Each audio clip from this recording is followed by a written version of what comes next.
राधे राधे, राधे राधे। क्या आप जानते हैं कि भगवान श्री हरि विष्णु ने बराह अवतार अर्थात सूअर का शरीर क्यों धारण किया था?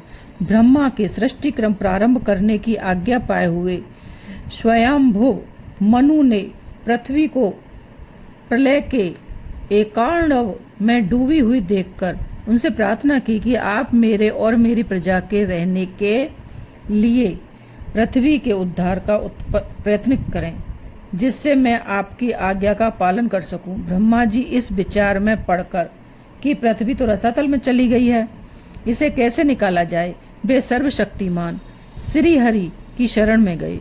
उसी समय विचार मग्न ब्रह्मा जी की नाक से अंगुष्ठ प्रमाण एक बराह बाहर निकल पड़ा और क्षण भर में पर्वताकार विशाल रूप गजेंद्र शरीका होकर गरजने लगा। सूअर रूप भगवान पहले तो बड़े बेग से आकाश में उछले।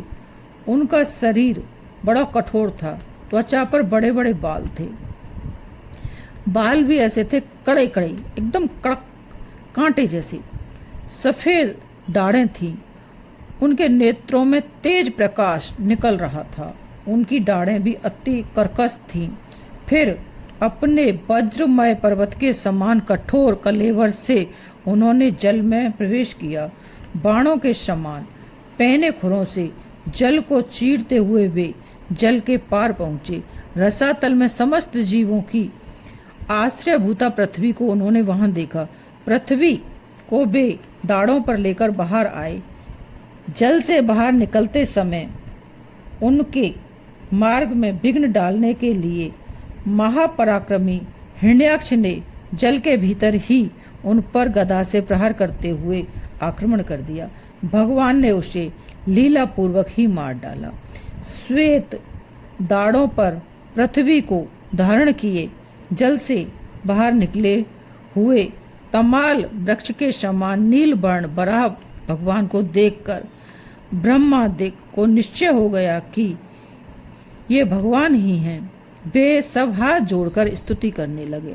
अतः हिरण्याक्ष एक बार पृथ्वी को अपने रसातल में अर्थात पाताल लोक में ले गया था। उन्हीं को छुड़ाने के लिए, उन्हीं को आजाद कराने के लिए भगवान श्री हरि विष्णु ने बराह अर्थात सूअर का रूप धारण किया था। राधे राधे, राधे राधे। अगर आपको मेरी यह कथा अच्छी लगे तो मेरे चैनल को सब्सक्राइब करें, लाइक करें और शेयर करें, कमेंट्स करें, जिससे कि मैं इसी तरह से भगवान के अवतारों की कथाएं आपको सुनाती रहूं। राधे राधे।